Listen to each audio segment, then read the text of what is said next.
Welcome back. Already home. I'm on my knees weeding the flower bed when Naomi comes over. Who the heck is Naomi? Did we know Naomi? Hi, Miss Georgia. How's everything? Everything is everything. And you? Well, looks like I'm single after 9 years. I wipe my gloved hands together, then brush the mud off my apron and stand up. You mean you and Macy are splitting up? Oh, those are the lesbians. Okay. Split? She moved out. When? I never saw any moving trucks.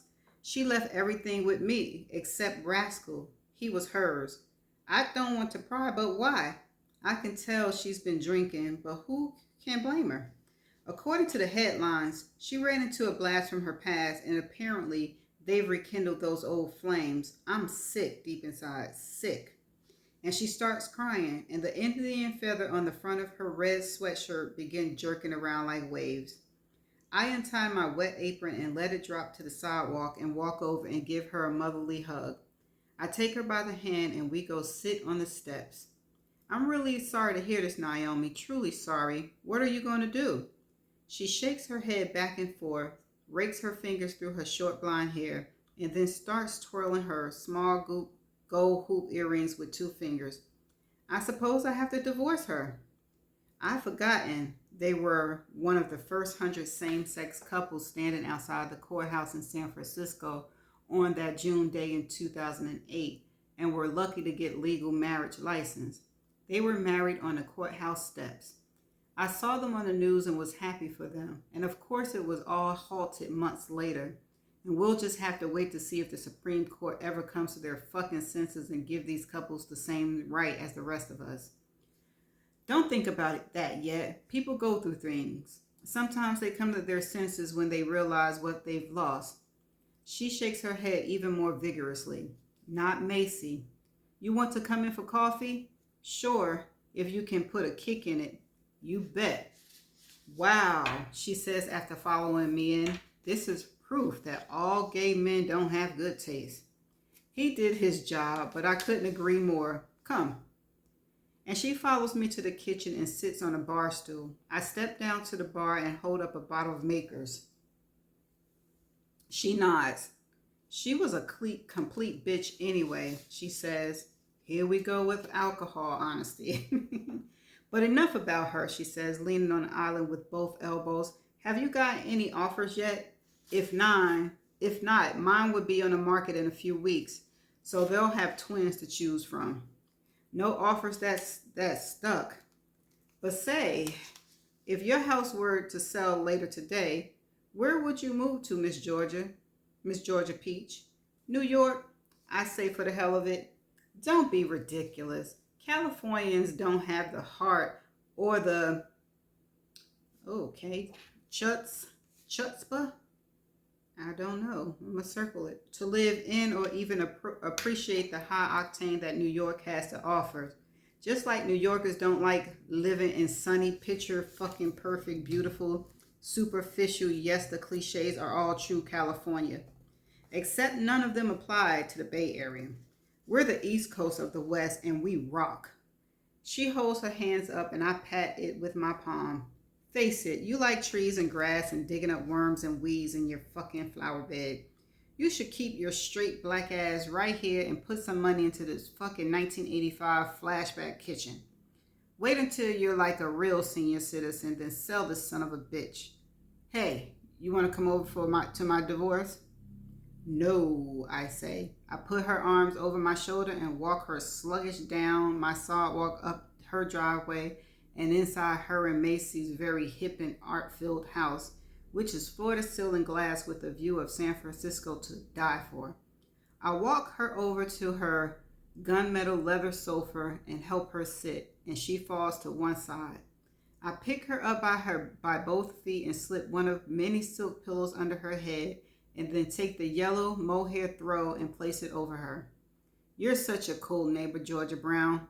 Don't fucking move to New York. You're already home. And she's gone.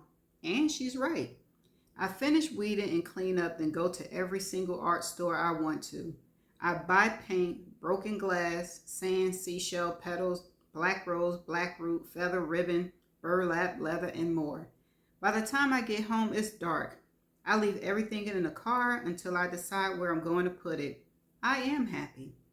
Although it's probably not even 50 degrees outside, I open the door, turn on the pool lights, walk back inside and grab 2 folded bath towels from the laundry room, come back and sit on the chase lounge and throw the towels over me like a blanket.